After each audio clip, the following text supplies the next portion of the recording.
Meu nome é Paradot Winslow e tenho 72 anos.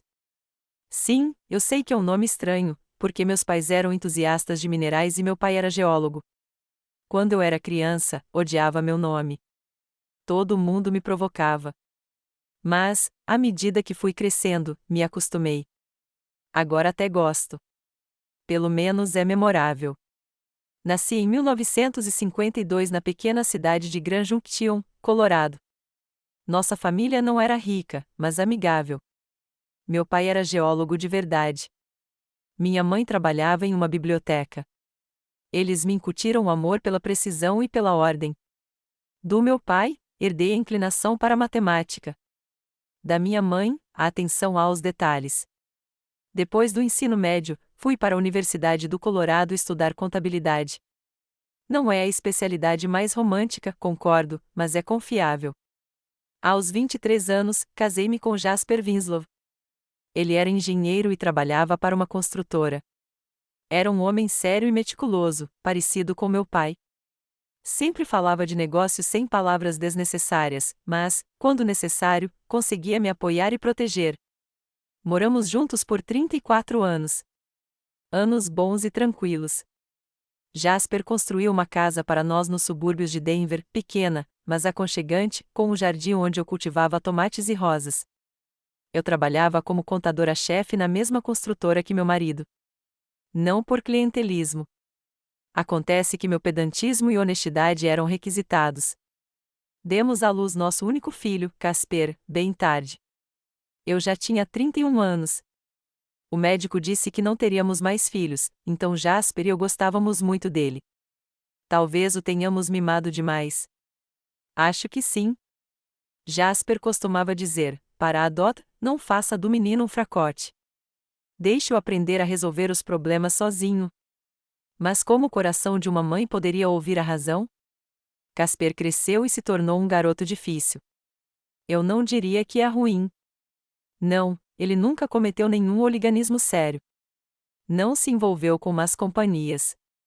Mas havia nele uma certa instabilidade, um desejo de encontrar um caminho fácil para o sucesso. Ele era mediano na escola, embora tivesse aptidão. Sempre dizia que encontraria um jeito de enriquecer rapidamente, que trabalhar para o tio a vida toda era coisa de perdedores. Depois do ensino médio, ele foi para a faculdade de administração de empresas, mas não concluiu. Abandonou o curso no terceiro ano, dizendo que não precisava da teoria, que entenderia tudo na prática. Jasper ficou muito chateado e nem falou com o filho por uma semana. E eu, como sempre, tentei acalmá-los, explicando ao meu marido que Casper estava apenas se descobrindo. 15 anos atrás, Jasper morreu de um ataque cardíaco repentino no trabalho. Lembro-me daquele dia nos mínimos detalhes. Tínhamos brigado de manhã por causa de uma bobagem. Ele queria consertar a cerca, e eu disse que poderíamos contratar um faz-tudo. As últimas palavras que ele me disse foram: Paradot, você gasta demais com bobagens e vai se arrepender depois. Eu não sabia que era uma profecia na época. Depois que meu marido morreu, fiquei sozinha com Casper, que tinha 23 anos. Ele trabalhava em uma concessionária na época, vendendo carros usados. Ele gostava do trabalho. Dizia que conseguia persuadir as pessoas e que tinha talento para vendas. O salário não era ruim, além de uma porcentagem sobre as vendas. Achei que meu filho finalmente havia encontrado sua vocação. Mas 2 anos depois, ele foi demitido. Descobriu-se que ele havia vendido um carro com defeitos ocultos. E quando o comprador exigiu o reembolso, Casper tentou encobrir o ocorrido. O escândalo era sério. O dono do salão não queria arruinar sua reputação por causa de uma funcionária. Casper então disse que havia sido incriminado, que não era culpado de nada e que o próprio comprador não entendia de carros. Depois, conseguiu um emprego em uma seguradora. Ele pediu demissão depois de 6 meses, dizendo que o chefe não gostava dele. Depois, foi gerente de uma loja de eletrônicos. Também não ficou muito tempo, reclamando do salário baixo. Depois, em alguns outros lugares. Sempre havia um motivo para sair. Que os colegas eram ruins, que o trabalho era chato, que não havia perspectivas. Durante todo esse tempo, eu estava trabalhando e economizando dinheiro. Depois que Jasper morreu, vendi a casa. Era grande demais para uma pessoa só, e as lembranças eram difíceis. Comprei um pequeno apartamento no centro de Denver. Investi o restante em depósitos e ações. Ao me aposentar, economizei uma quantia decente de dinheiro, cerca de $1.200.000 para os padrões do Colorado. Nada mal para um contador comum. Há 3 anos, Casper casou-se com Otávia Blackwell, uma moça 10 anos mais nova que ele. Linda e ambiciosa. Ela trabalhava em um banco como agente de crédito, ganhando ainda mais que Casper. Inteligente, educada, sempre sabia o que queria. Fiquei feliz no começo. Achei que ela seria um bom apoio para meu filho, ensinando-lhe responsabilidade. Gostei imediatamente da Otávia por sua praticidade. Não que ela fosse fria, mas era óbvio que estava acostumada a calcular cada passo. Quando se conheceram, Casper trabalhava para uma empresa de ar-condicionado. O trabalho era fisicamente exigente, mas o salário era bom, especialmente no verão. Otávia me disse: Senhora Winslow, vou ajudar Casper a se encontrar. Ele tem potencial.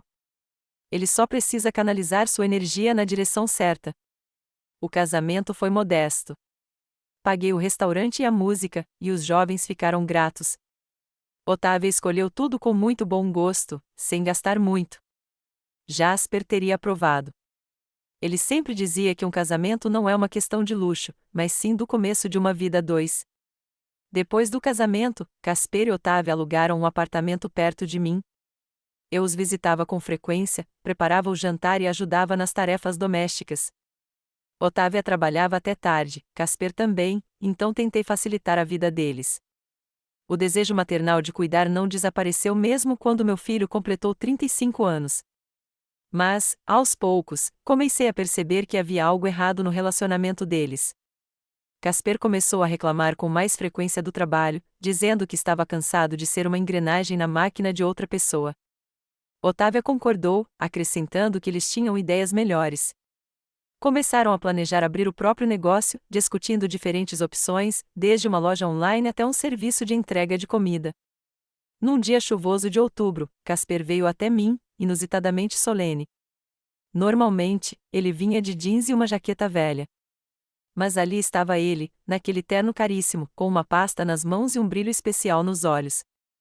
Eu estava preparando torta de maçã, sua favorita desde a infância, e o cheiro de canela tornava a cozinha especialmente aconchegante. Mãe, preciso ter uma conversa séria com você, disse ele, pendurando cuidadosamente o paletó no encosto de uma cadeira. Fiquei imediatamente desconfiada. Quando Casper iniciava uma conversa com palavras como essas, geralmente significava que ele tinha inventado mais um esquema para enriquecer rápido. Sente-se, filho. Quer chá? Coloquei uma xícara de café fumegante na frente dele e cortei a torta. Casper assentiu, mas não tocou na comida. Em vez disso, abriu uma pasta e tirou algumas impressões, gráficos e fotos. Mãe, Otávia e eu encontramos a oportunidade perfeita. Não um empreendimento duvidoso, mas um plano de negócio sério e bem pesquisado. Ele espalhou os papéis sobre a mesa, e eu vi fotos de algum tipo de espaço, plantas, planilhas com números. Queremos abrir um restaurante. Quase engasguei com o chá. Um restaurante? Casper, que sabia fritar ovos, queria abrir um. Mas fiquei em silêncio, determinada a ouvir o final primeiro. Olha, mãe, não é só um restaurante. É um conceito. Culinária americana moderna com elementos de fusão. Estudamos o mercado de Denver. Há uma grande escassez de estabelecimentos de médio porte. Há restaurantes baratos ou caríssimos, e o meio-termo é quase inexistente. Casper falou com paixão, mostrando-me fotos de outros restaurantes, explicando o conceito do cardápio e falando sobre o público-alvo. Dava para ver que ele realmente havia se dedicado a pesquisar o assunto. Esta não era sua ideia habitual de 5 minutos. Otávia fez uma análise financeira, continuou ele. A rentabilidade do projeto será de 25% já no primeiro ano. Encontraremos um espaço no bairro de Iglands. Há uma cena gastronômica gourmet em expansão lá agora. Muitas famílias jovens com boa renda. Ouvi e pensei no fato de meu filho finalmente estar falando como um adulto. Sem fantasias infantis sobre sucesso rápido. Sem promessas de se tornar milionário em 6 meses. Números, análise de mercado, um plano claro. Talvez Otávia realmente o tivesse ensinado a pensar como um empresário. E a experiência? Perguntei. Casper, você nunca trabalhou no ramo de restaurantes. É uma área muito difícil. É altamente competitiva. Mãe, é por isso que passamos tanto tempo nos preparando. Ele puxou outra pasta. Fizemos cursos de gestão de restaurantes. A Otávia aprendeu os detalhes de como trabalhar com fornecedores. Além disso, planejamos contratar um chefe e um administrador experientes. Cuidaremos da gestão estratégica e deixaremos as questões operacionais para os profissionais. Parecia razoável. Eu sempre disse ao Casper que o mais importante nos negócios é conhecer seus pontos fortes e fracos. Se ele perceber que não sabe cozinhar, mas sabe planejar e promover, isso é progresso. Naquele momento, Otávia ligou. Senhora Winslow, boa noite. O Casper já lhe contou sobre o nosso projeto? Uma excitação mal disfarçada transparecia em sua voz. Posso ir dirigindo? Quero lhe mostrar nossos cálculos pessoalmente. Meia hora depois, Otávia estava na minha cozinha. Ela entrou com um laptop e outra pasta de documentos. Ao contrário do seu estilo bancário rígido de sempre, ela estava vestida de forma mais casual hoje, mas ainda parecia profissional. Senhora Winslow, entendo suas preocupações. O ramo de restaurantes é realmente arriscado, mas o abordamos com a maior responsabilidade possível. Ela abriu o laptop e me mostrou uma apresentação detalhada, gráficos, tabelas e fotos de restaurantes de sucesso com um conceito semelhante. Veja bem, analisamos 15 estabelecimentos semelhantes em Denver e outras cidades. Estudamos seus cardápios, políticas de preços, estratégias de marketing e determinamos a melhor relação custo-benefício para o nosso público-alvo. Otávia falou de forma convincente e profissional. Era óbvio que ela havia realmente se aprofundado no assunto, estudado todas as nuances. Não se tratava mais de um sonho infantil de dinheiro fácil. Era um plano de negócio sério. Precisamos de um capital inicial de $800 mil, continuou ela. $400 mil para alugar e reformar o espaço, $200 mil para equipamentos de cozinha, $100 mil para móveis e decoração, $100 mil para estoque inicial e marketing. Casper acrescentou, mãe, eu sei que é muito dinheiro, mas está é a nossa chance. Estou cansado de trabalhar para os outros, cansado de receber centavos pelo meu trabalho. Quero construir algo meu, algo que eu possa passar para os meus futuros filhos. Seus olhos brilharam e, naquele momento, ele me lembrou de Jasper quando jovem, tão determinado, cheio de planos e esperança. Jasper também sonhava em ter o próprio negócio. Mas ele sempre dizia que era preciso primeiro acumular experiência e dinheiro trabalhando para os outros. Casper, e os bancos? Perguntei. Otávia trabalha em um banco. Com certeza você consegue um empréstimo. Otávia balançou a cabeça. Senhora Winslow, os bancos são muito relutantes em emprestar dinheiro para restaurantes. Os riscos são muito altos. Muitas variáveis. Estão nos oferecendo um empréstimo com juros de 15% com garantia imobiliária. Isso é irreal. Simplesmente não conseguiremos fazer esse tipo de pagamento nos primeiros meses de operação. Mas não estamos pedindo dinheiro de presente, Casper acrescentou rapidamente. Estamos oferecendo uma sociedade. Você se tornará coproprietário do restaurante. Receberá sua parte dos lucros. Assim que o negócio der lucro, compraremos sua parte pelo valor de mercado. Otávia assentiu. Estamos prontos para oficializar toda a papelada, contrato de sociedade, estatuto social, contas, total transparência e controle de sua parte. Fiquei em silêncio, refletindo sobre a proposta. Por um lado, o projeto parecia bem pensado. Eles obviamente tinham dedicado muito tempo à preparação. Por outro lado, $800 mil são quase todas as minhas economias. Se o projeto fracassasse, eu ficaria sem nada. Mãe, eu sei o que você está pensando, disse Casper, como se tivesse lido meus pensamentos. Você tem medo de que eu a decepcione, como já fiz com outros projetos. Mas este é diferente. Nunca fui tão sério, nunca me preparei com tanto cuidado. Senhora Winslow, acrescentou Otávia, entendo seus medos. Como banqueira, vejo muitos projetos mal-sucedidos, mas também vejo alguns bem-sucedidos. Este projeto tem boas chances de sucesso se for conduzido profissionalmente. Olhei para eles, para meu filho, que pela primeira vez em anos não falava de dinheiro rápido, mas de negócios sérios, e para sua esposa, que poderia proporcionar a este negócio uma gestão profissional. Seria esta realmente a chance deles? Preciso de tempo para pensar, eu disse finalmente. Esta é uma decisão muito séria. $800.000 é quase toda a minha poupança. Claro, mãe, nós entendemos. Tome seu tempo para decidir, mas fique avisada, o bom espaço pode ir para a concorrência se procrastinarmos demais. Depois que eles foram embora, fiquei sentado na cozinha por um bom tempo, revisando a papelada. Tudo parecia convincente, profissional. Mas a voz de Jasper na minha cabeça repetia sem parar: para Dodd, não dê ao seu filho mais dinheiro do que você pode perder. Não dormi a noite toda. Fiquei deitado ali, olhando para o teto, e os mesmos pensamentos não paravam de passar pela minha cabeça. $800.000, quase todas as minhas economias. O dinheiro que eu vinha economizando há 30 anos, economizando de cada salário, investindo em depósitos, comprando ações de empresas confiáveis. Acordei às 5 da manhã, preparei um café forte e sentei à mesa da cozinha com uma calculadora. Se eu doar $800.000, terei $400.000. Eu poderia viver com esse dinheiro por, no máximo, 10 anos. E se o projeto fracassar? E se, em 6 meses, o Casper vier até mim e me disser que o restaurante não deu certo e que temos que fechar? Tirei uma foto antiga do Jasper da gaveta da minha escrivaninha. Foi tirada no dia das nossas bodas de prata. Ele está parado ao meu lado, em seu melhor terno, com o braço em volta dos meus ombros, sorrindo, aquele sorriso discreto que eu tanto amava. Jasper, o que você faria no meu lugar? Perguntei baixinho à foto. Eu sabia a resposta sem palavras. Jasper sempre foi contra dar grandes somas de dinheiro ao Casper. Um menino tem que ganhar o seu próprio pão, costumava dizer.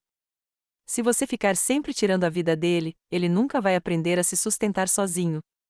Sempre que meu filho pedia dinheiro, tínhamos longas conversas. Lembro-me de Casper pedir $5.000 por um carro usado quando tinha 20 anos. Era um carro bom, praticamente novo, e o preço era justo. Mas Jasper disse: deixe-o economizar ou pegar um empréstimo e pagar sozinho. Um homem deve ser responsável por suas próprias decisões. Casper se ofendeu, não falou com o pai por 2 semanas, e eu, como sempre, tentei acalmá-los. Dei o dinheiro secretamente ao meu filho e disse a ele para não contar ao pai. Jasper descobriu mesmo assim. Ele viu o carro novo na garagem. Foi aí que tivemos nossa grande briga. Para Dodd, você está fazendo ele parecer fraco, disse meu marido. Ele precisa entender o valor do dinheiro, precisa aprender a aceitar as consequências de suas decisões. Mas será que o coração de uma mãe pode ser tão duro? É possível ver seu filho sofrer e não estender a mão? Jasper não entendia. A lógica sempre superou a emoção nos homens. Mães fazem o oposto. Depois que meu marido morreu, eu me sentia culpada toda vez que ajudava Casper com dinheiro. Como se eu estivesse traindo a memória de Jasper, quebrando seus desejos. Mas como não conseguiria? Meu filho chegava chateado, falando sobre seus problemas no trabalho, seu chefe injusto, como ele era desvalorizado, e eu lhe dava dinheiro. Não muito, 1.000 ou 2.000, para que ele pudesse encontrar um novo lugar. Agora, não eram milhares, mas centenas de milhares. Era um dinheiro diferente, riscos diferentes. Peguei um caderno e comecei a anotar os prós e os contras, exatamente como Jasper havia me ensinado a fazer ao tomar decisões importantes. Prós: Casper estava sério pela primeira vez em anos. Ele pesquisou o mercado, elaborou um plano de negócios e trouxe sua esposa, com experiência em finanças, para o projeto. O negócio de restaurantes pode ser lucrativo com a abordagem certa. Eles têm uma compreensão clara do público-alvo e do conceito do estabelecimento. Contras: Casper não tem experiência no ramo de restaurantes. Esta é uma área com alta concorrência e altos riscos. $800.000 são quase todas as minhas economias. Se o projeto fracassar, ficarei praticamente sem meios de subsistência. Reli a lista várias vezes. Logicamente, os contras superaram os prós. Qualquer consultor financeiro teria dito: Senhora Winslow, não arrisque todas as suas economias em um único projeto, especialmente em um campo tão imprevisível. Mas lógica é uma coisa, sentimentos maternos são outra. Vi Casper mudar enquanto falava do restaurante. Não havia ganância febril em seus olhos que transparecia quando falava de maneiras rápidas de enriquecer. Era o olhar de um homem que havia encontrado sua vocação. E Otávia, eu trabalhava com pessoas há anos. Eu conseguia ler seus olhos, seus gestos, sua entonação. Otávia não mentiu quando me mostrou seus cálculos. Ela realmente acreditava no sucesso do projeto. Caso contrário, não teria arriscado sua reputação de banqueira. Minha amiga Ruth ligou. Somos amigas desde o ensino médio. Ela é a única que conhece todos os negócios da minha família. Para a Dot, você está louca? Ela disse quando contei sobre o pedido do Casper. Quantas vezes ele já te decepcionou? Quanto dinheiro você já gastou nos projetos dele? Ruth tinha razão. Nos últimos 15 anos, dei cerca de $50.000 ao Casper em vários projetos promissores. Nenhum deles deu lucro. Discos vintage, criação de peixes tropicais, venda de joias artesanais na internet. Todas essas ideias terminaram da mesma forma. Mas Ruth é diferente agora. Ele mudou, cresceu, e a Otávia está por perto. Ela não deixa ele fazer nenhuma besteira. Para a Dot, você diz isso toda vez. Toda vez que você acha que ele vai ficar esperto agora, mas ele continua sendo um sonhador em busca de dinheiro fácil. Depois de conversar com Ruth, fiquei ainda mais confusa. Por um lado, minha amiga estava certa. Casper me decepcionou bastante. Por outro lado, e se eu perdesse a única chance real dele de ter sucesso? Naquela noite, reli todos os documentos que Casper e Otávia haviam deixado. O plano de negócios parecia profissional. Eles haviam estudado os concorrentes, analisado custos e feito uma projeção de receita para os próximos 3 anos. Não foi uma ideia impulsiva, mas um projeto bem pensado. Lembrei-me das palavras de Jasper pouco antes de morrer: para a Dot, se algo acontecer com o garoto, você vai se culpar pelo resto da vida. É melhor dar uma chance a ele e perder dinheiro do que não dar uma chance e se arrepender. Não estávamos falando de dinheiro na época, mas sim de se deveríamos ou não deixar o Casper, de 20 anos, praticar salboarde nas montanhas com os amigos. O Jasper tinha medo de um acidente, e eu insisti que um jovem deveria viver a vida ao máximo. No fim, permitimos, e tudo acabou bem. Talvez o princípio seja o mesmo. É melhor dar uma chance ao seu filho e arriscar o dinheiro do que recusar e depois passar a vida pensando no que aconteceria se. No terceiro dia após a visita, tomei uma decisão. Não com a minha mente, mas com o meu coração. Sou mãe e meu trabalho é acreditar no meu filho, mesmo quando os outros não acreditam. $800.000. Sim, isso é quase todas as minhas economias. Mas de que adianta dinheiro se você não pode ajudar a pessoa que você mais ama? Mas decidi impor uma condição. Não $800.000, mas $980.000. Mais $180.000 será o capital de giro inicial para que o restaurante não sufocasse nos primeiros meses de operação. Se fossemos correr um risco, teríamos que correr um grande risco para dar ao projeto a melhor chance de sucesso. Liguei para o Casper. Filho, eu topo, mas com uma condição. Não vou te dar $800.000, mas $980.000. O dinheiro extra será usado para capital de giro, e mais uma condição. Nós preparamos todos os documentos por meio de um advogado, oficialmente, sem acordos verbais. Houve silêncio por uns 10 segundos. Então Casper falou com uma voz animada: Mãe, você está falando sério? Você está mesmo disposta a nos ajudar? Sério, Casper, este é o meu presente para você e Otávia, minha contribuição para o futuro de vocês. Mas lembrem-se, esta é a última vez que lhes dou este tipo de dinheiro. Eu simplesmente não tenho mais. Mãe, eu não vou decepcionar vocês. Juro pela memória do meu pai, não vou decepcionar vocês. A reunião no banco estava marcada para as 10 horas da manhã de terça-feira. Cheguei meia hora mais cedo. Queria repensar para ter certeza de que tinha tomado a decisão certa. Sentei no meu carro, no estacionamento, e olhei para o prédio do banco onde Otávia trabalhava. Era um prédio comercial comum, de vidro e concreto. Nada de especial, mas, para mim, simbolizava o ponto sem retorno. Casper e Otávia chegaram pontualmente às 10. Pareciam solenes. Ele naquele terno caro. Ela, num vestido formal e formal. Otávia carregava uma pasta de couro com documentos. Casper, um buquê de rosas brancas. Mãe, estas são para você. Como um sinal de apreço e respeito, disse-lhe enquanto me abraçava. As rosas tinham um aroma fresco e esperançoso. Agarrei-as contra o peito e pensei que Jasper certamente teria dito algo como: para a Dodd, flores são lindas quando você as compra com seu próprio dinheiro. Mas Jasper tinha ido embora, e hoje era o dia em que eu tinha que tomar minha própria decisão. O advogado que Otávia recomendou era um homem de meia-idade, com barba bem cuidada e olhar atento. O Sr. Harrison era especialista em direito empresarial, tendo lidado com os negócios de vários restaurantes em Denver. Isso me tranquilizou. Significava que ele entendia as especificidades do negócio. Senhora Winslow, disse-lhe enquanto nos acomodávamos em seu escritório, revi os documentos que Otávia me entregou. Quero ter certeza de que a senhora entendeu completamente os termos do acordo. Ele abriu uma pasta e tirou vários documentos. A senhora está investindo $980 mil no capital autorizado da Casper's Kitchen LLC e recebendo uma participação de 40% no empreendimento. Gostei do nome Casper's Kitchen. Simples, cativante, com um toque de atmosfera caseira. Casper disse que eles tiveram muito tempo para escolher entre várias opções, mas esta parecia melhor.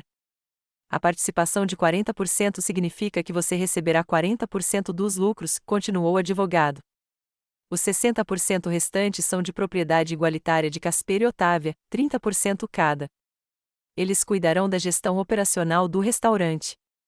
Otávia acrescentou: Senhora Winslow, também tomamos providências para que a senhora vete todas as decisões importantes. Mudanças de conceito, venda de equipamentos acima de $10 mil, empréstimos. Seus interesses serão protegidos. Isso parecia razoável. Eu não iria interferir na gestão diária do restaurante. Eu não entendia nada disso, mas queria controlar as decisões estratégicas por todos os meios. Mais um ponto importante, disse o Sr. Harrison. O contrato estipula um mecanismo para comprar a sua parte. Se o restaurante estiver lucrativo em 3 anos, Casper e Otávia podem comprar a sua parte pelo valor de mercado, determinado por um avaliador independente. Casper se inclinou para mim. Mãe, não queremos você presa ao nosso negócio pelo resto da vida. Assim que o restaurante se recuperar, compraremos a sua parte e você receberá seu dinheiro de volta, mais os lucros. Concordei. O plano parecia justo. Eles recebem o capital inicial. Eu recebo uma participação no negócio e, depois de alguns anos, todos ficam felizes. A burocracia levou 2 horas. O Sr. Harrison explicou pacientemente cada cláusula do acordo, respondeu às minhas perguntas e fez pequenas alterações a meu pedido. Otávia anotou todos os detalhes em seu caderno. Era óbvio que ela estava acostumada com a burocracia. Na hora de assinar, congelei por um segundo, com a caneta na mão. $980 mil. O número ecoava na minha cabeça como uma melodia assombrosa. Era um dinheiro que eu vinha economizando há 30 anos. Um dinheiro com o qual eu planejava viver na velhice. Mãe, a senhora está com dúvidas? Perguntou Casper baixinho. Olhei para ele, para Otávia, para o advogado que esperava pacientemente. Não, filho, não duvido, e assinei todos os documentos. Depois do banco, fomos conhecer o espaço que Casper e Otávia haviam escolhido para o restaurante. Ficava nas terras altas, em uma antiga loja de móveis. Vitrines amplas, pé direito alto, layout confortável. Tinha cerca de 18 metros quadrados, o suficiente para acomodar 50 pessoas, além da cozinha e área de serviço. Olha, mãe, disse Casper, animado, mostrando-me diferentes cantos do cômodo. Aqui será a sala principal. Aqui, a cozinha. E neste canto, faremos um pequeno bar para quem vier apenas para um café ou uma taça de vinho. Otávia pegou uma prancheta com um projeto de design. Queremos criar uma atmosfera moderna de bistrô americano. Materiais naturais, madeira, tijolo, metal, sem luxo ostensivo, mas elegante e aconchegante. Na tela do meu tablet, vi belos interiores, cores quentes, iluminação suave, móveis confortáveis. O local realmente tinha potencial. Boa localização, perto de um centro comercial, um complexo residencial, um pequeno parque, bastante movimento de pedestres e estacionamento conveniente. Comecei a entender por que eles haviam escolhido aquele local específico. Quanto é o aluguel? Perguntei. R$ 8.000 por mês, respondeu Otávia. Para este tamanho e localização, é um preço justo. Além disso, combinamos com o proprietário um período de carência. Nos primeiros 3 meses, pagamos metade do valor enquanto reformamos. À noite, fomos jantar em um dos restaurantes que Casper e Otávia estavam estudando como concorrentes. Era um lugar pequeno e aconchegante, com cozinha aberta e preços acessíveis. Casper não parava de anotar algo em seu caderno, analisando o cardápio, prestando atenção ao serviço. Olha, mãe, eles têm comida boa, mas serviço ruim. E lá, apontou para uma mesa ao lado, o garçom trouxe o pedido depois de 20 minutos. É tempo demais para este tipo de estabelecimento. Otávia assentiu, acrescentando suas observações sobre preços e marketing. Ouvi a conversa profissional deles e achei que levavam o negócio muito a sério. Não eram devaneios de amadores, mas análises de pessoas que haviam estudado o assunto a fundo. Casper, eu disse quando estávamos prestes a sair, quero que você entenda que este dinheiro é tudo que eu tenho. Não poderei mais te ajudar se algo der errado. Ele pegou minha mão. Mãe, eu entendo, e juro que não vou desperdiçar este dinheiro. A Otávia e eu trabalharemos dia e noite para fazer deste restaurante um sucesso. Você vai ver. Daqui a 1 ano, você vai se orgulhar de nós. Otávia acrescentou, Senhora Winslow, este projeto também é muito importante para mim. Estou deixando um emprego estável no banco, arriscando minha carreira. Todos nós temos interesse em seu sucesso. Naquela noite, dormi profundamente pela primeira vez em muitos dias. A decisão havia sido tomada. Os documentos haviam sido assinados. O dinheiro havia sido transferido. Agora só restava esperar e acreditar. Acreditar no meu filho, na esposa dele, no sonho que ambos tinham em comum. Acordei às 7 da manhã com uma sensação incomum de leveza. Pela primeira vez em muito tempo, não me sentia pesado. Aquela preocupação constante com o futuro do Casper. A decisão havia sido tomada. O dinheiro havia sido entregue. E agora era com eles. Preparei uma xícara de café forte e sentei-me para tomar café da manhã, planejando meu dia. Queria ir ao centro de jardinagem comprar bulbos de tulipas para a primavera, depois ver Ruth e contar como tinha sido a reunião no banco ontem. Ruth provavelmente vai reclamar que fui irracional, mas, no fundo, ela vai entender. Ela também tem filhos adultos e sabe como é o coração de uma mãe. Às 9, o interfone tocou. Foi estranho. Casper não costumava chegar tão cedo e estava com as chaves. Mas quando apertei o botão, ninguém atendeu. Esperei alguns minutos e depois saí para verificar a caixa de correio. Talvez o carteiro tivesse entendido errado. Na caixa, havia um envelope branco sem endereço, apenas meu nome escrito com a letra familiar de Casper. Que estranho. Por que escrever um bilhete quando você pode simplesmente ligar? Subi até o apartamento e abri o envelope. Dentro havia um pedaço de papel dobrado ao meio. Desdobrei-o e li apenas 2 linhas escritas com letra apressada: Adeus, velha. Obrigada pelo dinheiro. No começo, não o entendi. Li de novo, depois de novo. As palavras eram simples, mas o significado delas não fazia sentido para mim. Adeus, velha. Quem escreveu isso? Era definitivamente a letra do Casper, mas ele nunca me chamou de velha. Mesmo quando criança, quando estava com raiva, dizia mãe ou, no máximo, mãe. Sentei-me no sofá, segurando o bilhete com as mãos trêmulas. Obrigado pelo dinheiro. O que isso significava? Ontem, tínhamos concordado em uma parceria para fazer negócios juntos. O quê? Obrigado pelo dinheiro. O quê? Adeus. Disquei o número do Casper. Bips longos. Então a secretária eletrônica disse: o autor da chamada está temporariamente indisponível. Tentei novamente. Mesmo resultado. Liguei para Otávia, e o telefone dela não atendeu. Apenas bips curtos. Meu coração batia tão forte que minhas têmporas latejavam. Senti minhas pernas fraquejarem e caí de volta no sofá. O que está acontecendo? Por que não estão respondendo? O que significava o bilhete? Tentei me acalmar para encontrar uma explicação lógica. Talvez fosse uma piada boba.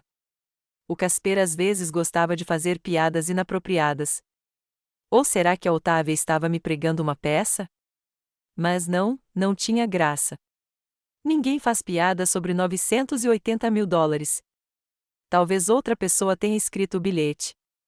Talvez algo tivesse acontecido. Eles tinham sido roubados, e os ladrões decidiram me enganar. Agarrei esse pensamento como se fosse uma tábua de salvação. Sim, provavelmente essa é a explicação. Eles me ligariam agora. Me contariam o que aconteceu. Mas os telefones estavam mudos. Liguei a cada 15 minutos. O resultado foi o mesmo.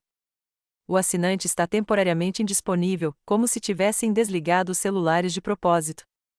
Ao meio-dia, eu não conseguia mais ficar em casa. Fui ao apartamento deles, toquei a campainha, bati. Ninguém atendeu. Peguei as chaves reservas que o Casper tinha me dado para emergências e entrei. O apartamento estava vazio. Não apenas vazio, mas sim completamente limpo. Pertences pessoais, fotos e documentos haviam desaparecido. Não havia roupas nos armários, maquiagem e escovas de dente no banheiro. Só restavam móveis e eletrodomésticos. Era como se ninguém nunca tivesse morado ali. Na mesa da cozinha, havia outro bilhete: desculpe, mas não havia outro jeito. Não nos procure. A mesma letra do Casper, a mesma pressa, e nenhuma palavra de explicação. Corri pelo apartamento vazio como um animal caçado.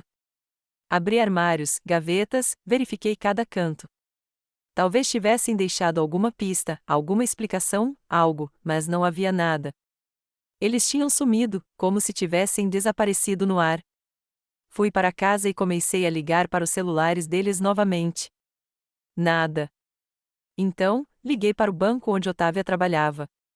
A recepcionista disse que Otávia havia pedido demissão ontem e não estava mais no trabalho hoje. Aqui está o script com pontuação adicionada e formatado em parágrafos curtos, sem linhas omitidas. Tipo ontem, interrompi, mas ela estava comigo em outro banco ontem. Estávamos cuidando da papelada. Sinto muito, senhora, mas não posso discutir assuntos pessoais com pessoas de fora, respondeu a secretária friamente. Um avião. Então, eles não se mudaram simplesmente para outra parte da cidade. Eles voaram para longe. Mas para onde? E, mais importante, por quê? Fiquei acordado a noite toda tentando encontrar uma explicação lógica para o que estava acontecendo. Talvez eles estivessem com algum problema com a lei. Talvez Otávia tenha sido acusada de fraude bancária e eles tiveram que se esconder. Mas então por que tirar dinheiro de mim? Ou talvez seja tudo um golpe planejado. Talvez eles nunca tivessem pretendido abrir um restaurante. Talvez todos esses planos de negócios, cálculos, reuniões com o advogado, tudo isso fosse um jogo para me arrancar o dinheiro. Não pode ser. Casper é meu filho. Ele pode ser imprudente, irresponsável, mas não é um bandido. Ele não pode roubar quase $1 milhão da própria mãe. É impensável. Mas o bilhete estava sobre a mesa. Os telefones estavam mudos e o apartamento estava vazio. Os fatos falavam por si. De manhã, fui à casa deles novamente, na esperança de ter sonhado tudo na noite anterior. Mas o apartamento estava igualmente vazio. Desta vez, examinei o local onde haviam queimado os papéis. Havia pedaços carbonizados no balde, fragmentos de texto decifráveis, alguns números. Um fragmento era maior que os outros. Consegui distinguir algumas palavras, voo 1247 em algo que soava como Bangkok ou Ambanco.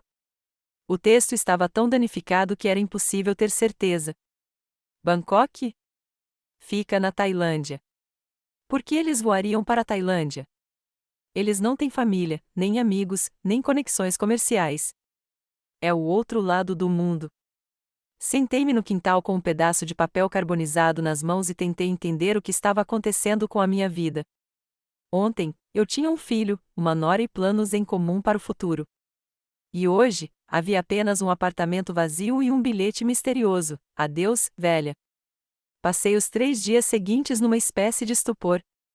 Não conseguia comer, dormia mal e ficava checando o celular, na esperança de que Casper ligasse e explicasse tudo. Talvez ele tivesse amnésia. Talvez tivesse sido sequestrado. Qualquer explicação parecia mais provável do que a traição do meu próprio filho. Ruth vinha todos os dias, trazendo comida, tentando me distrair. Mas o que ela podia dizer? Eu avisei, não avisei? Palavras não ajudavam. Nada ajudava. Na sexta-feira à noite, Sheila McGregor, uma velha conhecida minha, de quem éramos amigos desde que Jasper era vivo, ligou. Sheila morava na Califórnia e mantivemos contato pelas redes sociais, ligando de vez em quando. Para a Dot, querida, você está bem? Perguntou ela, animada. Vi fotos do seu Casper no Facebook. Ele ganhou na loteria? Minhas mãos ficaram geladas. Que fotos, Sheila? Ah, qual é? Ele postou um álbum inteiro ontem. Ele e a esposa estão em um resort tropical, numa vila de luxo, com piscina e praia. Ele colocou a legenda: uma nova vida começa hoje. Estou tão feliz por ele. Eu sempre soube que o menino seria um cara legal. Engoli em seco. Sheila, você pode me mandar o link dessas fotos?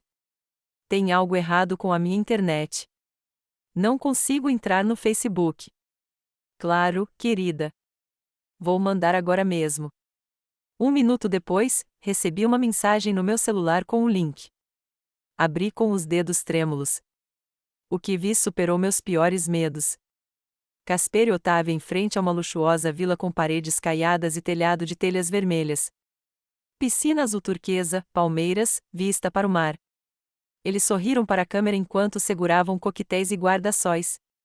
A próxima foto, Otávia de biquíni de grife descansando em uma espreguiçadeira à beira da piscina. Ela está usando óculos escuros que custam pelo menos $500. Vi um desses na vitrine de uma boutique. Outra foto, Casper dirigindo um carro esportivo, um conversível, vermelho vivo, obviamente caro. Ao fundo, paisagens tropicais, palmeiras e areia branca. A última foto tinha a legenda: alugar uma vila por 1 ano. A melhor decisão das nossas vidas.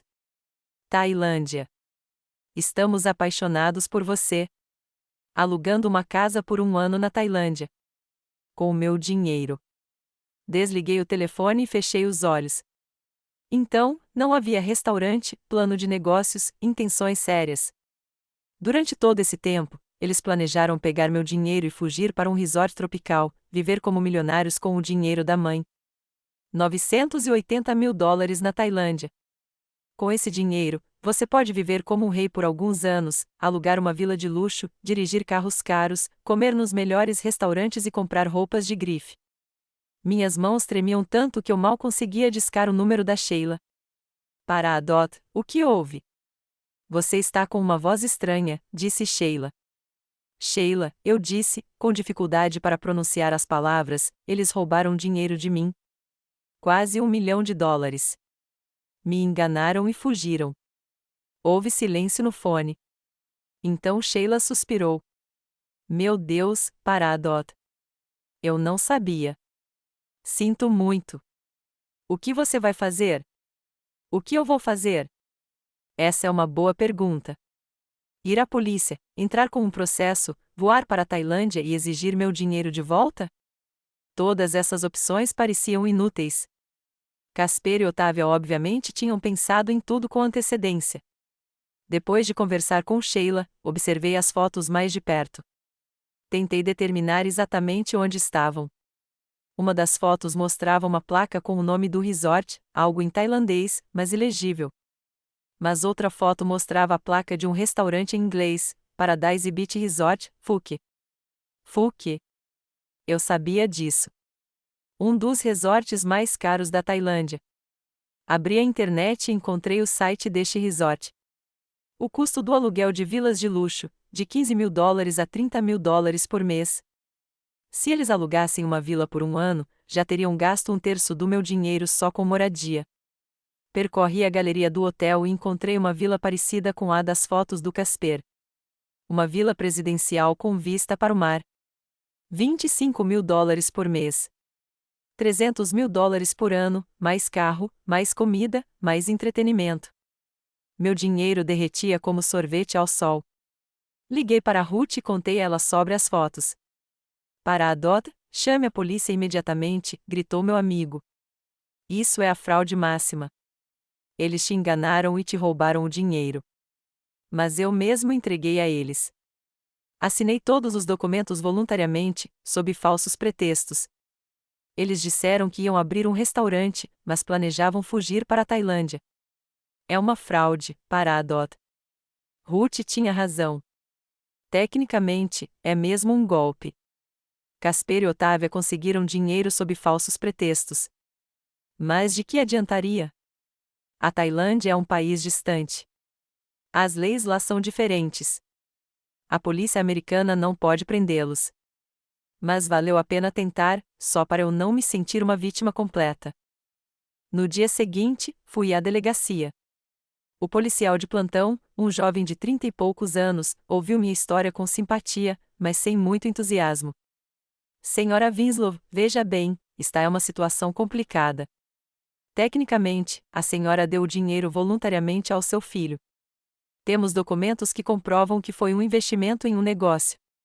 Mas não há negócio. Eles me enganaram. Isso precisa ser provado, e é muito difícil provar fraude nesses casos. Eles podem dizer que os planos mudaram, que o restaurante acabou se revelando um projeto não lucrativo. O policial estava certo. Mesmo o bilhete de adeus, velha, não era uma admissão direta de fraude.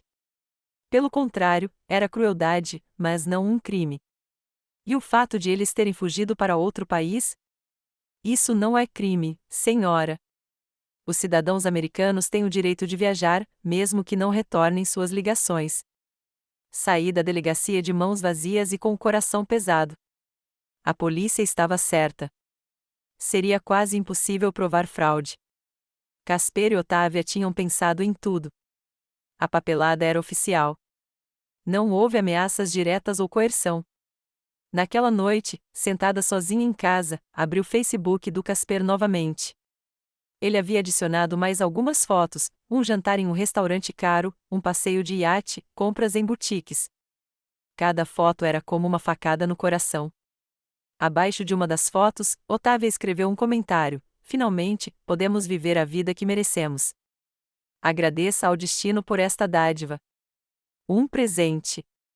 $980.000 das minhas economias. Eles consideraram um presente do destino.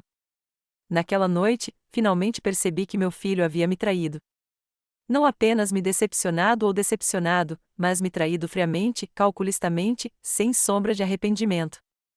E enquanto eles desfrutavam de uma vida luxuosa em um paraíso tropical, eu estava sentada em um apartamento vazio e calculava quantos meses me restavam de dinheiro. Mas o pior não foi ter perdido o dinheiro.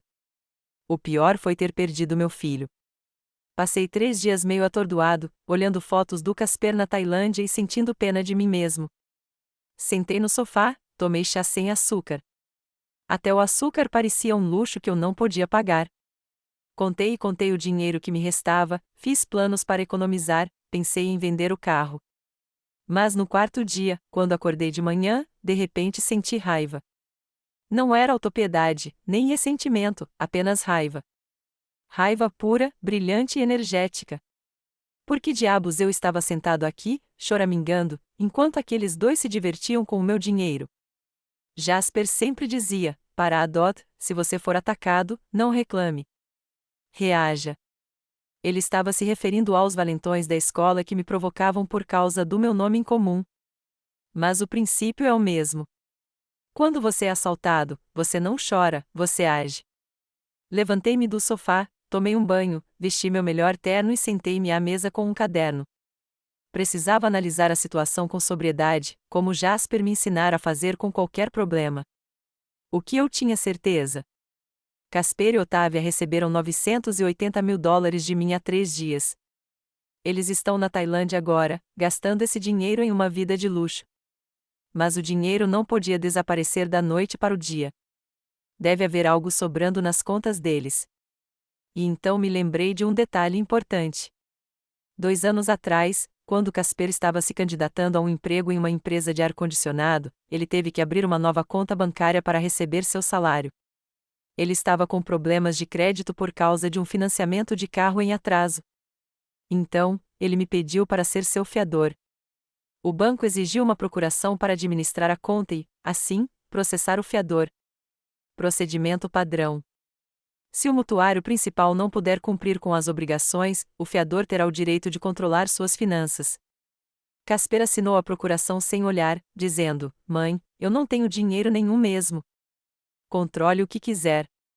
A procuração estava no meu cofre, junto com outros documentos importantes. Eu a peguei quando estava ajudando o Casper com a declaração de imposto de renda.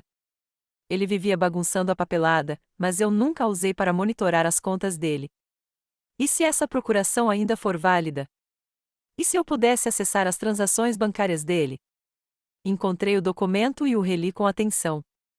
A procuração era válida por 5 anos, com o prazo expirando somente 1 ano e meio depois. E, o mais importante, dizia que o administrador estava autorizado a congelar contas em caso de suspeita de transações fraudulentas. Transações fraudulentas. Receber dinheiro sob falsas alegações não é fraude, mas você não pode simplesmente ir ao banco. Eu precisava de alguém para me ajudar a entender os detalhes legais. E me lembrei de Michael Sterling. Michael era gerente sênior no mesmo banco onde Casper tinha conta. Nós nos conhecemos há cerca de 20 anos, quando eu estava solicitando uma hipoteca para uma casa. Michael era um jovem agente de crédito, e eu era cliente regular, mas ele me impressionou com sua honestidade e profissionalismo. Com o passar dos anos, nosso conhecimento se transformou em amizade. Michael convidava Jasper e eu para eventos corporativos e nos encontrávamos em reuniões familiares. Após a morte do meu marido, Michael me ajudou com depósitos e me deu conselhos sobre investimentos. Um homem honesto e decente em quem se podia confiar. Liguei para o Michael na hora do almoço. "Paradot, como você está?" "Faz tempo que não ouço sua voz", disse-ele alegremente. "Michael, preciso da sua ajuda." Ajuda de verdade. "Podemos nos encontrar depois do trabalho hoje?" Houve um tom de preocupação imediato em sua voz. "Claro, Paradot." "Há algo errado?" "Te conto quando nos encontrarmos." "Tem a ver com as operações bancárias do meu filho." Combinamos de nos encontrar num café perto do banco às 18 horas. Michael chegou na hora marcada, um homem alto e grisalho, de terno austero e com a expressão séria de sempre. "Me contem o que houve", ele disse assim que pedimos café. Contei-lhe toda a história, desde o pedido de dinheiro para o restaurante até as fotos da Tailândia.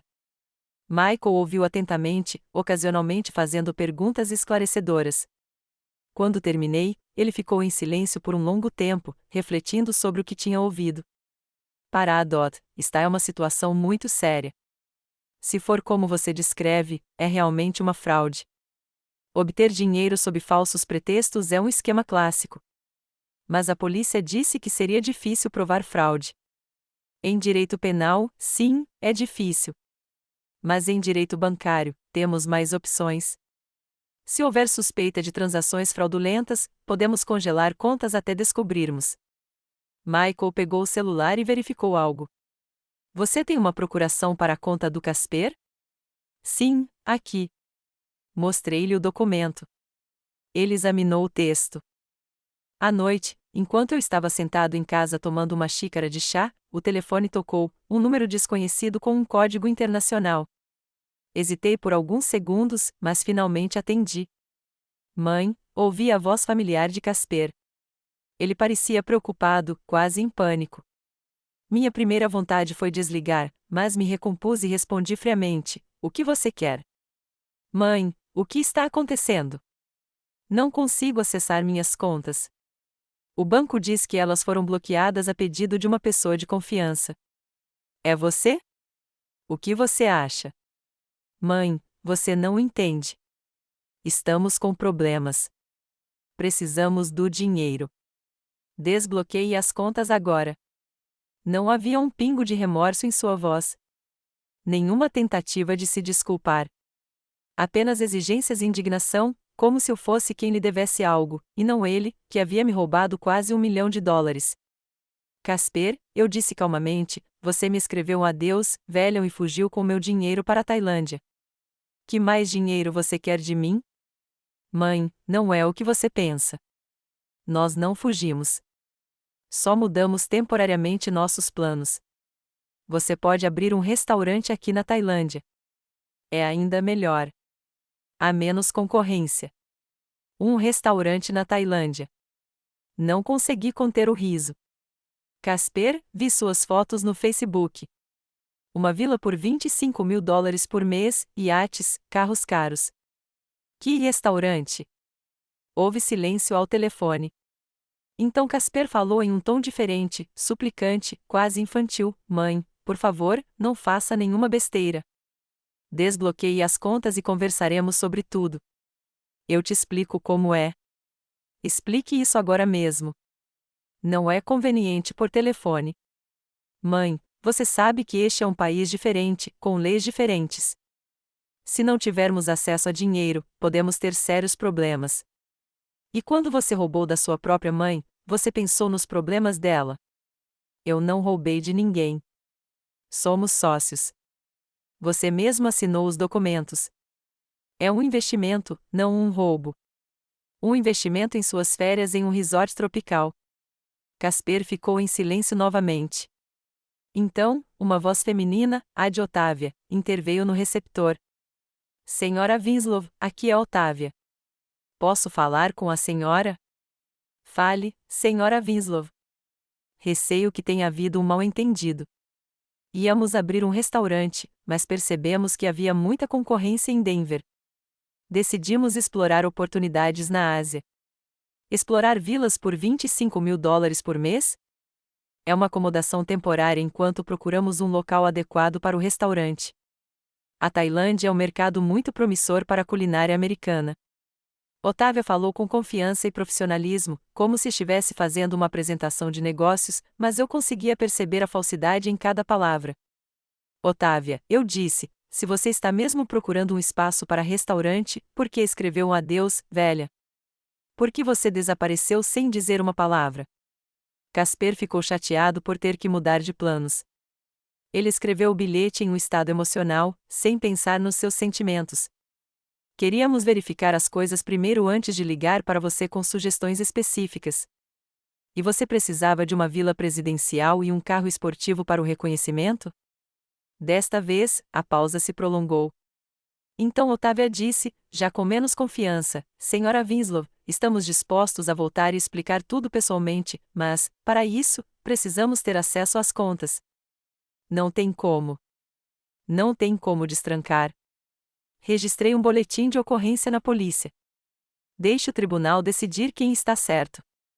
Ouviam-se vozes animadas ao telefone, Casper e Otávia conversando rapidamente sobre algo. Então Casper falou novamente, não em tom suplicante, mas ameaçador: Mãe, você está cometendo um grande erro. Não somos turistas aqui. Temos obrigações sérias. Se você não desbloquear as contas, teremos que tomar medidas extremas. Que medidas extremas? Perguntei, embora meu coração batesse mais rápido. Encontraremos uma maneira de acessar o dinheiro pela justiça. Temos documentos de sociedade. Temos testemunhas. Provaremos que você está excedendo sua autoridade. Tente, eu disse e desliguei. Minhas mãos tremiam, mas não de medo, e sim de raiva. Eles ainda achavam que eu era uma velha boba que se deixava intimidar por ameaças legais. Ah, que tentem processar de uma prisão tailandesa. No dia seguinte, o policial Davis me ligou com boas notícias. Senhora Winslow, recebemos informações adicionais do banco. Acontece que seu filho sacou uma grande quantia em dinheiro no dia do desaparecimento, $200 mil. Isso confirma a teoria de uma fuga planejada. O que vem a seguir? Iniciamos uma caçada por Casper Winslow e Otávia Blackwell. Também entramos em contato com o consulado americano na Tailândia. Eles estarão monitorando seus movimentos. O caso estava ganhando força. Meu filho, que uma semana antes se julgava impune, agora era um fugitivo internacional, e $470 mil estavam em contas bloqueadas, aguardando decisão judicial. Eu me senti à vontade novamente. 30 anos como contador-chefe me ensinaram uma coisa: qualquer problema pode ser resolvido se você agir metodicamente e usar todas as ferramentas disponíveis. 4 dias de silêncio se passaram desde a nossa conversa telefônica. Eu estava quase começando a pensar que Casper e Otávia haviam se conformado com o bloqueio de suas contas e decidido resolver isso sozinhos. Mas na sexta-feira à noite, o telefone tocou novamente. O mesmo número internacional. Desta vez, era só Casper falando, e sua voz soava completamente diferente, não ameaçadora, mas confusa. Mãe, estamos com problemas. Problemas sérios. Que tipo de problemas? Perguntei, tentando parecer indiferente. O dono da vila está exigindo o pagamento do mês que vem, e não temos dinheiro. Pensamos que poderíamos resolver a questão com o banco rapidamente, mas acontece que a velha mãe não é tão burra quanto você pensava. Casper ignorou meu sarcasmo.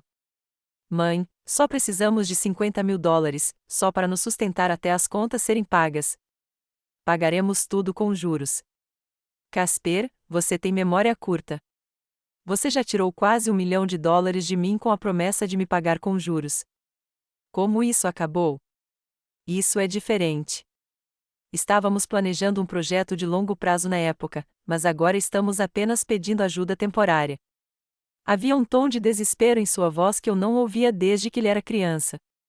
Quando o pequeno Casper quebrava algo caro ou tirava uma nota ruim, ele falava exatamente naquele tom de voz, culpado, mas ainda esperando o perdão de uma mãe.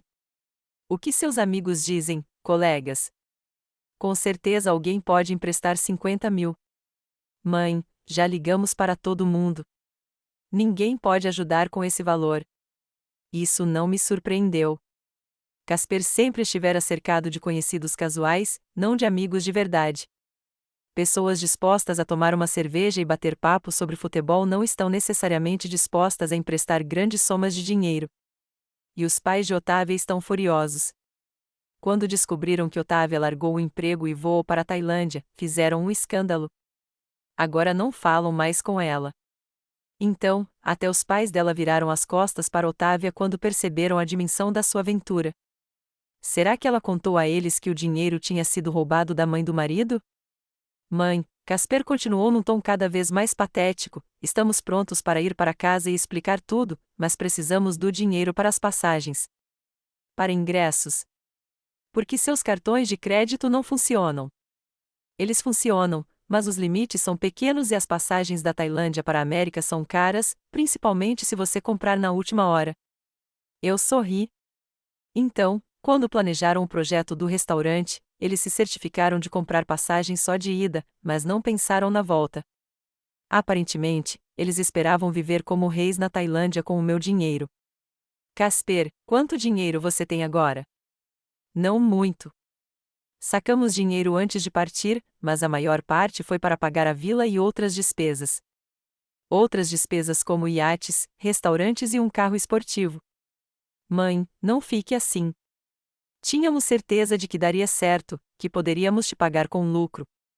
Só que os planos mudaram. Não havia a menor sombra de remorso pelo dinheiro roubado na voz de Casper. Ele ainda tentava apresentar o caso como se fosse um investimento fracassado, e não uma fraude descarada. Casper, não te dou um centavo. Além disso, se me ligar de novo pedindo dinheiro, vou mandar a polícia rastrear suas ligações. Mãe, você não pode fazer isso com seu próprio filho. E você poderia roubar $1 milhão da sua própria mãe. Desliguei o telefone. Deixei que eles resolvessem os próprios problemas. As 2 semanas seguintes foram as mais tranquilas que já vivi. Casper não ligou mais. Só fotos antigas de conhecidos apareceram nas redes sociais, e não havia notícias da Tailândia. Eu estava quase começando a achar que eles tinham encontrado uma saída para a situação. Mas então Sheila MacGregor ligou.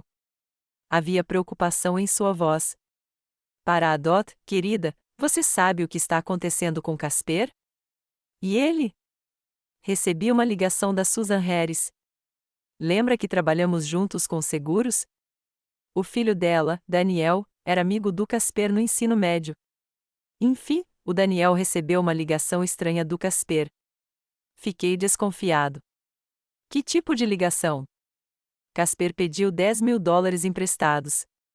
Disse que estava com dificuldades temporárias e que tudo se resolveria em breve. Daniel disse que não. Eles não se falavam há 15 anos. Então, por que ele lhe daria esse dinheiro? Então Casper realmente tentou pegar dinheiro emprestado de todos que conseguia se lembrar, até mesmo de conhecidos do ensino médio com quem ele não mantinha contato há algum tempo. Além disso, continuou Sheila, Susan disse que Casper parecia muito nervoso, ficava perguntando se Daniel tinha notícias de outros conhecidos em comum. Era como se ele estivesse com medo de que alguém estivesse falando algo sobre ele. Aparentemente, rumores de que Casper havia fugido com o dinheiro da mãe já haviam começado a se espalhar entre nossos conhecidos em comum. Na pequena comunidade de Denver, notícias como essa se espalham rápido. No dia seguinte, recebi uma ligação do Michael, do banco. Para a Dot, tenho uma informação interessante para você. Recebemos uma solicitação de um banco tailandês. Alguém tentou abrir uma conta em nome do Casper Winslow, mas o banco solicitou um relatório de histórico de crédito dos Estados Unidos. E o que você respondeu? Respondemos a verdade, que as contas de Casper Winslow foram bloqueadas por suspeita de transações fraudulentas. O banco tailandês se recusou imediatamente a abrir a conta. Então, Casper e Otávia tentaram estabelecer uma base financeira na Tailândia, mas não deu certo. Os bancos americanos não aceitam fraudadores em potencial. Enquanto isso, o caso avançava no tribunal. Meu advogado, o Sr. Thompson, disse que o Ministério Público estava disposto a julgar o caso à revelia caso os réus não comparecessem na hora marcada. Senhora Winslow, temos um caso muito forte, disse-lhe durante nossa reunião. Todos os documentos estão em ordem. As provas são sólidas. Se o caso for julgado à revelia, a condenação é praticamente garantida. E o que isso significa para o dinheiro bloqueado? Assim que o tribunal proferir o veredito, $470.000 serão devolvidos a você como parte lesada.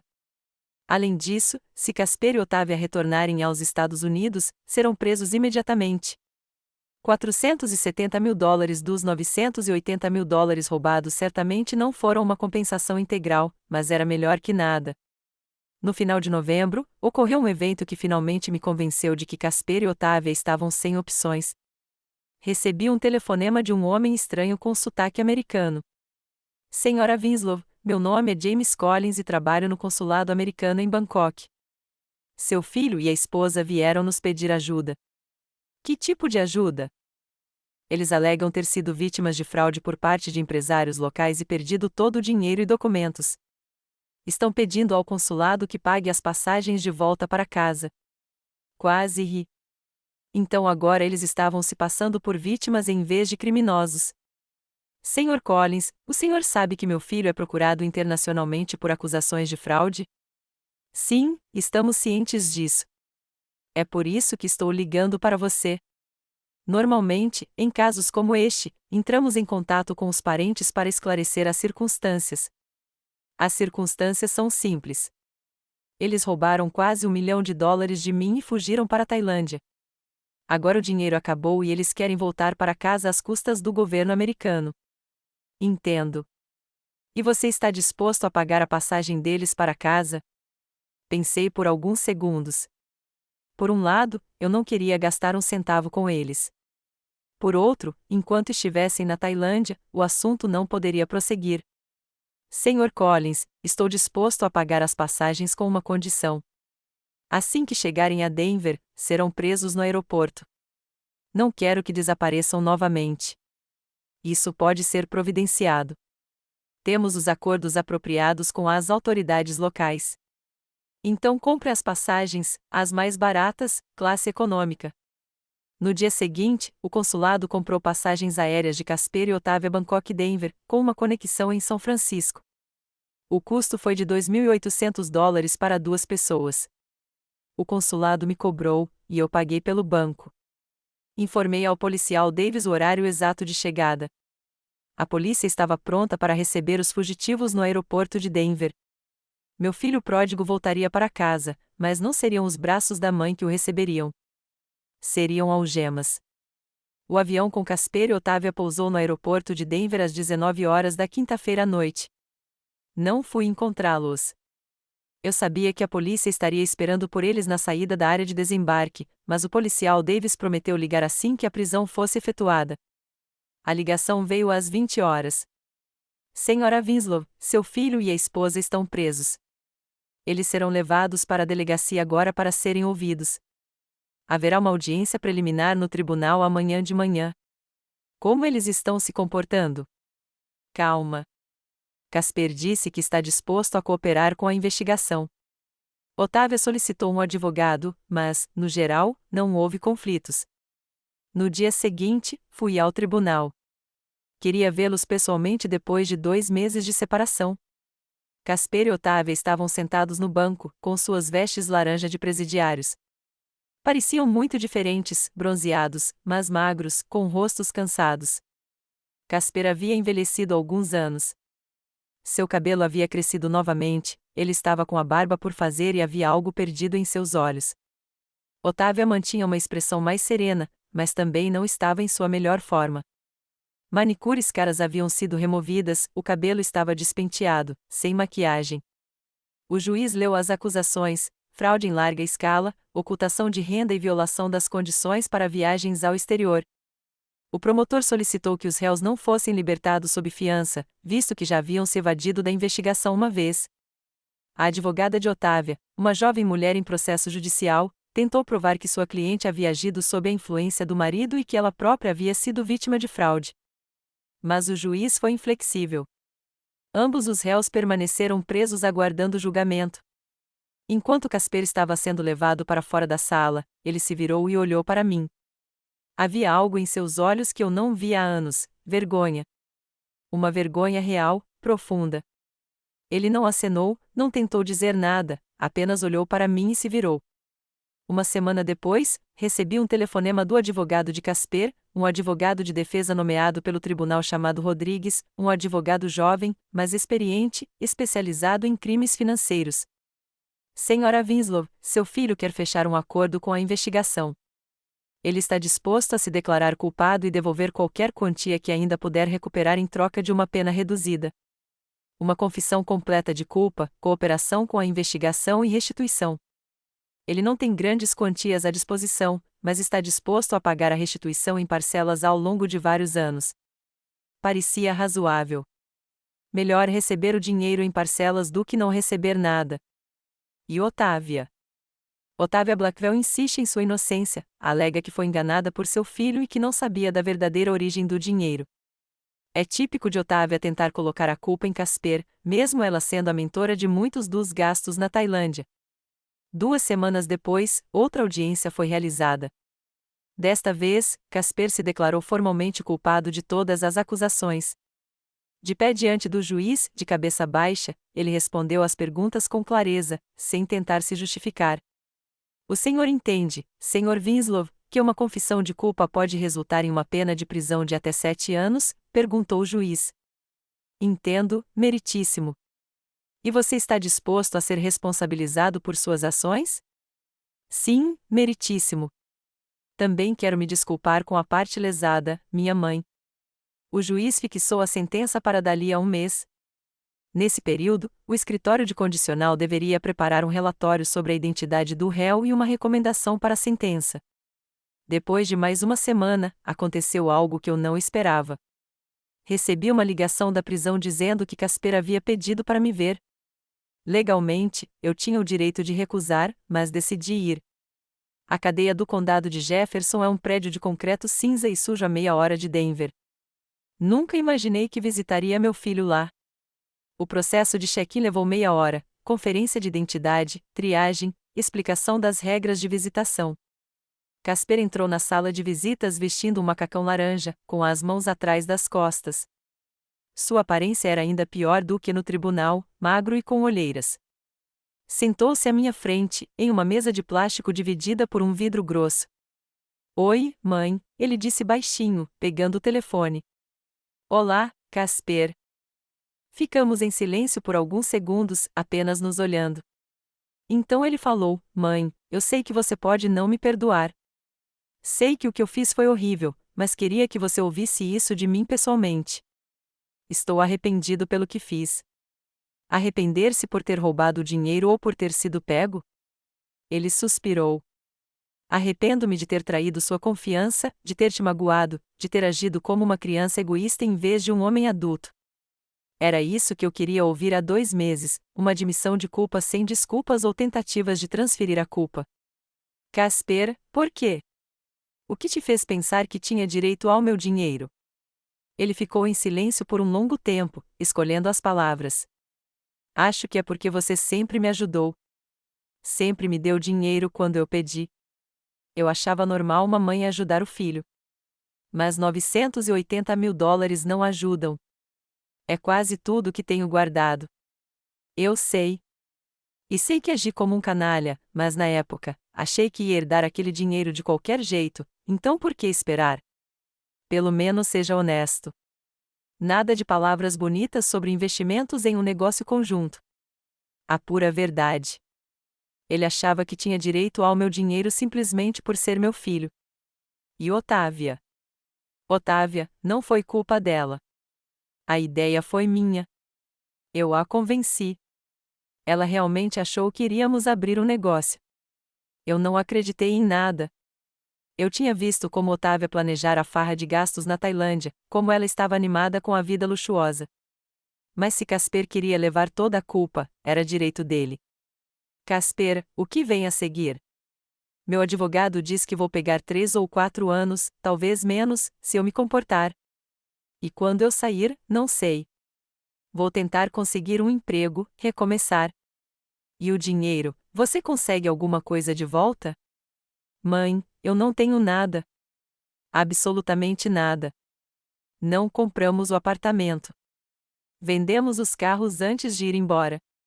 Não tínhamos economias, mas prometo que, assim que eu conseguir um emprego, te darei parte do meu salário, o máximo que puder. Olhei para ele, para o meu filho de 38 anos que estava preso por roubar da própria mãe. E pensei, talvez fosse disso que ele precisava. Talvez só a prisão pudesse lhe ensinar responsabilidade. Casper, não sei se consigo te perdoar. Não agora.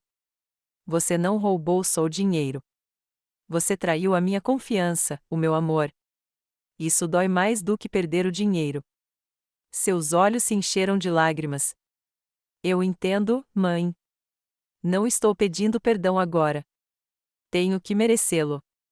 Casper foi condenado no final de janeiro, 3 anos de prisão com possibilidade de liberdade condicional após 1 ano e meio por bom comportamento, além da obrigação de pagar 980 mil dólares em restituição. Otávia recebeu 2 anos de liberdade condicional e a obrigação de pagar metade dos danos. Seu advogado conseguiu argumentar que ela teve participação menor na fraude, embora eu soubesse que isso não era inteiramente verdade. Os 470 mil dólares bloqueados foram devolvidos imediatamente após a sentença. Quase metade do dinheiro roubado foi devolvido à minha conta. Os outros 510 mil dólares seriam pagos por Casper e Otávia ao longo dos anos. Em fevereiro, um mês após o veredito, recebi outra ligação da prisão. Casper pediu para me ver novamente. Hesitei mais desta vez, mas fui mesmo assim. Ele parecia melhor do que da última vez. Tinha melhorado um pouco, e havia uma certeza em seus olhos. Acontece que ele havia se matriculado em um programa de treinamento vocacional na prisão. Mãe, estou aprendendo soldagem. O instrutor disse que eu tenho jeito para isso. Talvez, quando eu sair, consiga um emprego decente. Soldador. Meu filho, que sonhava em se tornar um empresário de sucesso, estava aprendendo a soldar metal. É irônico. Que bom, Casper. Soldadores ganham bem. Mãe, eu queria te contar uma coisa. Estou consultando uma psicóloga prisional. Ela está me ajudando a entender por que passei a vida inteira procurando a saída mais fácil. Isso foi inesperado. Casper nunca acreditou em psicólogos, considerava-os ficção para fracos. E o que você percebeu? Eu percebi que fui uma criança mimada a vida toda. Você e o papai sempre me salvaram, e eu me acostumei com os problemas se resolvendo sozinhos. Não aprendi a lutar, a ser paciente ou a me esforçar. O Dr. Miller, esse era o nome do psicólogo da prisão, lhe dissera a mesma coisa que Jasper lhe dissera uma vez.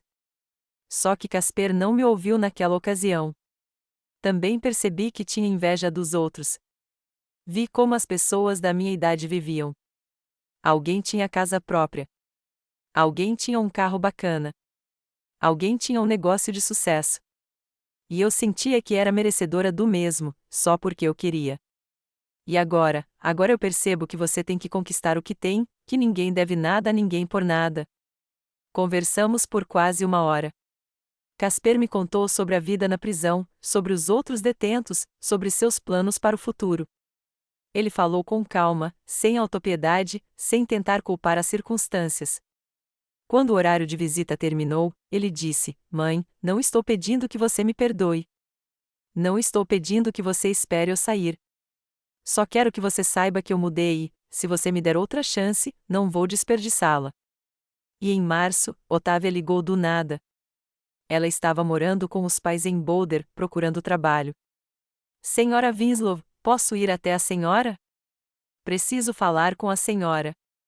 Concordei, embora não quisesse muito vê-la. Otávia veio de ônibus. Aparentemente, ela não tinha mais carro. Ela parecia muito diferente, roupas baratas, sem maquiagem, cabelo simples. Senhora Winslow, quero me desculpar pelo que aconteceu. Sei que meu pedido de desculpas não vai mudar muita coisa, mas eu tinha que fazê-lo. Ela falou com sinceridade, sem tentar se justificar ou jogar a culpa em Casper. Otávia, você realmente não sabia que o Casper estava planejando um roubo? Ela ficou em silêncio por um longo momento, depois respondeu honestamente. Eu sabia, não em detalhes, mas sabia que ele não ia abrir um restaurante. Eu só não queria admitir para mim mesma. Por quê? Porque eu queria uma vida linda. Estava cansada de contar cada centavo, economizar para um apartamento, dirigir um carro velho. Quando Casper sugeriu o plano, cedi à tentação. Pelo menos seja honesta. Melhor a verdade amarga do que a doce mentira. E agora? Agora estou tentando encontrar um emprego. Sem sorte até agora. Minha reputação está arruinada. Os bancos não me contratam. Estou pensando em conseguir um emprego como vendedora ou recepcionista. Otávia disse que se divorciou de Casper antes do julgamento. Ela disse que não conseguia perdoá-lo por arrastá-la para essa aventura. Mais uma coisa, senhora Winslow. Consegui um emprego em um café. O salário é baixo, mas prometo lhe dar metade todo mês. Não vai cobrir minha dívida, mas pelo menos já será alguma coisa. Foi inesperado. De acordo com a ordem judicial, ela tinha que me pagar o dinheiro. Mas ninguém a estava forçando a começar imediatamente. Otávia, por que você está fazendo isso? Porque eu quero dormir bem. Sei que te causei muito mal e quero, pelo menos em parte, retribuir. Ela me deixou seu novo número de telefone e endereço e foi embora. Uma semana depois, $300 chegaram à minha conta, com a inscrição a reembolso de Oblackwell. $300 de um total de 500 mil. Uma gota d'água, mas foi a primeira.